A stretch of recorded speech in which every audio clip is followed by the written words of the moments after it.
پہلے بھی آ کر کے مسلمان حکمرانوں نے ان کے ہاتھ پکڑے تھے۔ یہ کہتے ہوئے افسوس اور دکھ ہو رہا ہے کہ مسلمان تو نہیں اس پر اپنی آواز اٹھا سکے، لیکن وہاں پہ جو ہندو ہیں وہ یکدم جاگ اٹھے، کیونکہ رہنے سہنے، اٹھنے بیٹھنے، کھانے پینے اور کپڑے پہننے تک کی چیزوں پر اعتراض کرے۔ مسلمان لڑکیوں کے وہ حجاب سر عام اتروا رہے ہیں۔ اس OIC کو OIC US گروپ کہتا ہے کہ ہندوستان کے مسلمانوں اپنی طاقت کو پہچانو، اپنی مضبوطی کو پہچانو۔ ویڈیو آگے دیکھنے سے پہلے چینل کو سبسکرائب کریں اور بیل آئیکن پر کلک کریں۔ بسم اللہ الرحمن الرحیم، میں قاضی جاوید اپنے پروگرام تحفظ پاکستان کے ساتھ آپ سے گفتگو کر رہا ہوں، اور آج کے میرے پروگرام کا وہ ہندوستان میں مسکان خان کے بارے میں ہوگا کہ اس کے بعد جو صورتحال وہاں پر پیش آئی ہے اور اس پہ پوری دنیا میں آواز اٹھنی شروع ہو گئی۔ تو آپ کو سب سے پہلے تو یہ بتا دوں کہ OIC نے بھی اجلاس اپنی آواز کو بلند کیا، اور ان کے سیکرٹری جنرل نے ایک طویل بیان جاری کیا۔ لیکن اس سے پہلے امریکہ کے مذاہب کے بارے میں جو ان کی وہ ہے فریڈم آف مذاہب کے بارے میں جو ان کی ایک NGOs ٹائپ کی چیز ہے، اس نے اس بات پہ بہت سخت آواز اٹھایا۔ اس نے یہ بات کہی ہے کہ دیکھیں، یہ جو ہندوستان میں امریکی گورنمنٹ کو بھی مطلع کیا ہے، اور انہوں نے امریکی گورنمنٹ کو یہ بتانے کی بھی کوشش کی ہے کہ دیکھیں، یہ جو ہندوستان میں جو کچھ ہو رہا ہے یہ ہیومن رائٹس کی مکمل طور پہ خلاف ورزی ہے، اور اسے امریکہ کو ہندوستان پہ دباؤ ڈال کر کے اسے رکوانا چاہیے، ورنہ اس سے ایک بہت بڑا فساد شروع ہو جائے گا۔ لیکن جو سب سے پہلے میں نے آپ کو بتانا ہے وہ یہ ہے کہ مسکان خان کے اس پورے واقعے کے بعد ہندوستان کی صورتحال کیا ہے۔ میں نے اپنے ایک آرٹیکل میں بھی یہ بات لکھی تھی کہ ہندوستان کے مسلمانوں کو ایک دم بیدار ہو جانا چاہیے اس پورے واقعے پہ، لیکن اس کے بجائے مجھے یہ کہتے ہوئے افسوس اور دکھ ہو رہا ہے کہ مسلمان تو نہیں اس پر اپنی آواز اٹھا سکے، لیکن وہاں پہ جو ہندو ہیں وہ یکدم جاگ اٹھے۔ انہوں نے مسکان خان کے بعد تمام ہی کرناٹک میں خاص طور پہ تمام ہی اسکولوں کالجوں کے باہر کھڑے ہو کر کے وہ لڑکیاں جو حجاب میں آ رہی ہیں، ان لڑکیوں نے مسلمان لڑکیوں کے وہ حجاب سر عام اتروا رہے ہیں، اور ان کو جو ہے مسلمان لڑکیوں کو یہ بتا رہے ہیں کہ تم یہ حجاب نہیں پہنو گی، یہ غیر قانونی ہے، غیر آئینی ہے، غیر دستوری ہے۔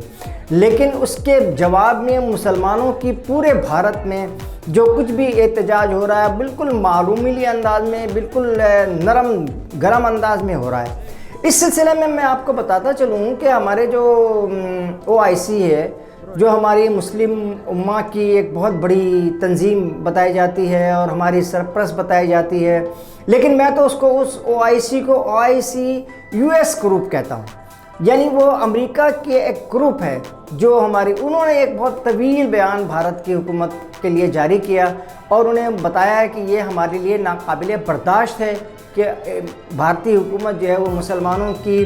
رہنے سہنے، اٹھنے بیٹھنے، کھانے پینے اور کپڑے پہننے تک کی چیزوں پر اعتراض کرے، جس کے جواب میں بھارت کے ترجمان نے یہ بات واضح کی کہ جناب یہ ہمارا ذاتی معاملہ ہے، اور اس میں کسی کو اندر آنے کی یا کسی کو اس میں شرکت کرنے کی یا کسی کو اس میں اعتراض کرنے کی قطعی کوئی ضرورت نہیں ہے۔ بھارت یہ پوری دنیا کو بتانا چاہتا ہے کہ بھائی جان، اس طرح کی صورتحال سے ہمارا یہ ذاتی معاملہ ہے، اور ہم اس ذاتی معاملے میں کسی کی مداخلت برداشت نہیں کریں گے۔ مسکان خان کی اس واقعے کے بعد جو ہے، میں نے جیسے پہلے بتایا کہ مجھے جو اطلاعات ملی ہیں کہ تقریباً پورے ہندوستان میں اور خاص طور پہ بڑے بڑے شہروں میں، بڑے بڑے اسٹیٹس میں، جیسے کہ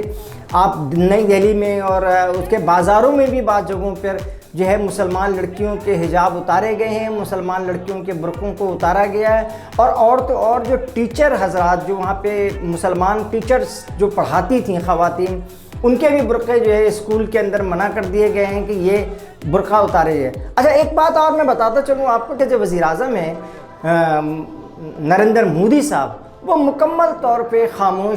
بالکل خاموش تماشائی بنے ہوئے ہیں، اور انہوں نے اس سلسلے میں کسی بھی قسم کی کوئی نہ رائے دینے کی کوشش کی ہے، نہ کوئی رائے بتانے کی کوشش کی ہے، نہ ان کا کوئی بیان جاری ہوا ہے۔ یہ باتیں کیوں پیدا ہوئی ہیں؟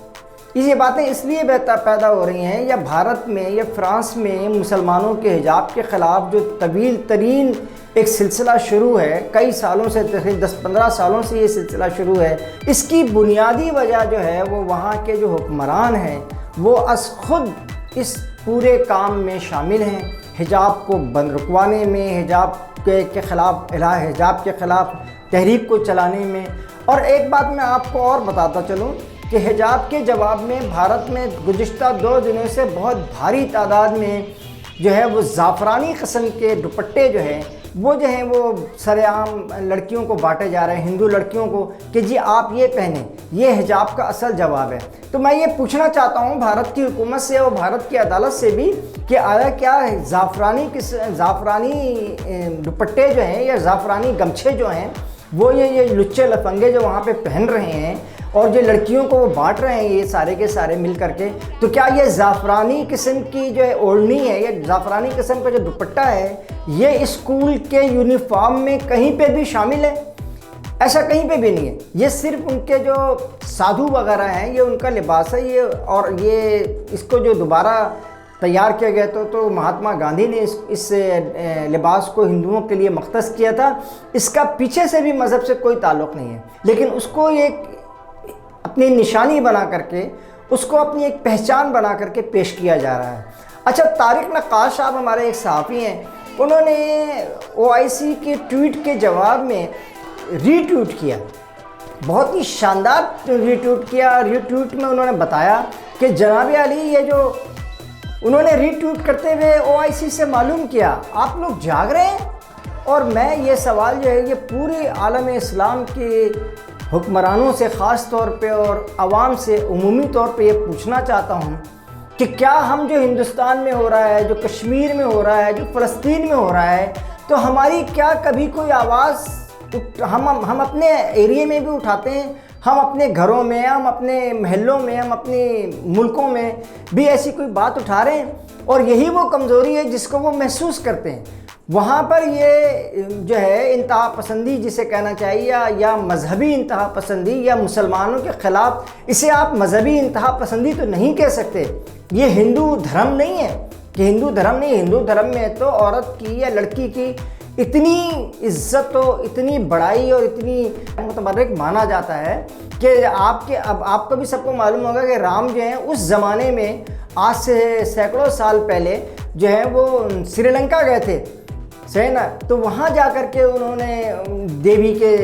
کے لیے پوجا پاٹ کی تھی۔ تو اس پوری صورتحال کو سامنے رکھتے ہوئے، اس پوری صورتحال کو دیکھتے ہوئے، یہ کوئی مذہبی نہیں ہے، لیکن اس کے جواب میں جو ہے پورے ہندوستان میں ایک شور بپا ہے۔ اور یہاں پہ میں آپ کو ایک اور بات یہ بتاتا چلوں کہ پورے ہندوستان میں اب یہ ایک بات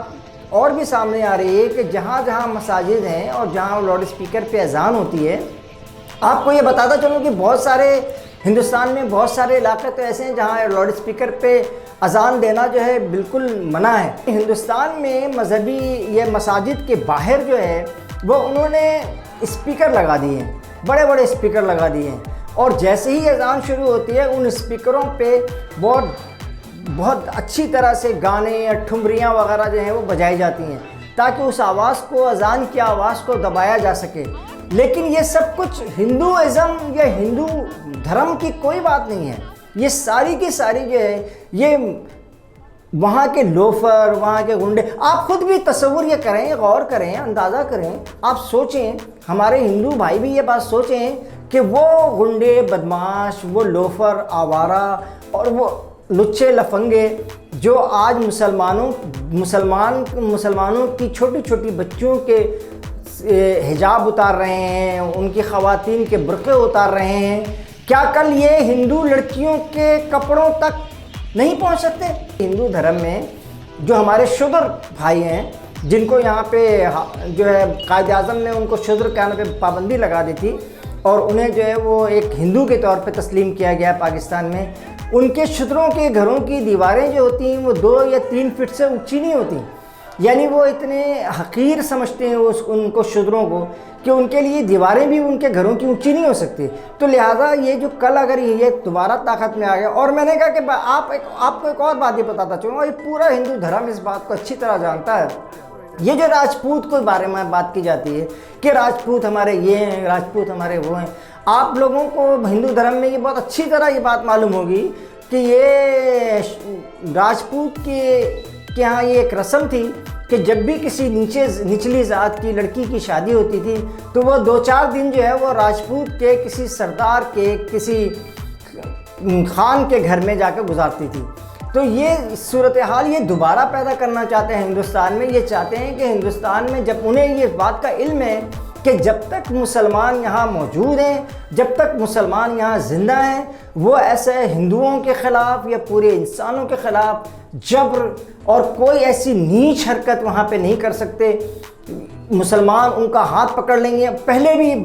آ کر کے مسلمان حکمرانوں نے ان کے ہاتھ پکڑے تھے، مسلمان حکمرانوں نے ان کو بتایا تھا، ان کو سمجھایا تھا کہ یہ تمام رسمیں، یہ جو ہے مرنے والے شوہر کے ساتھ اس کی بیوی کی کو بھی جلا دیتے تھے، یہ تو وہ لوگ تھے جس سب چیزوں کو، ان بیہودہ قسم کی رسموں کو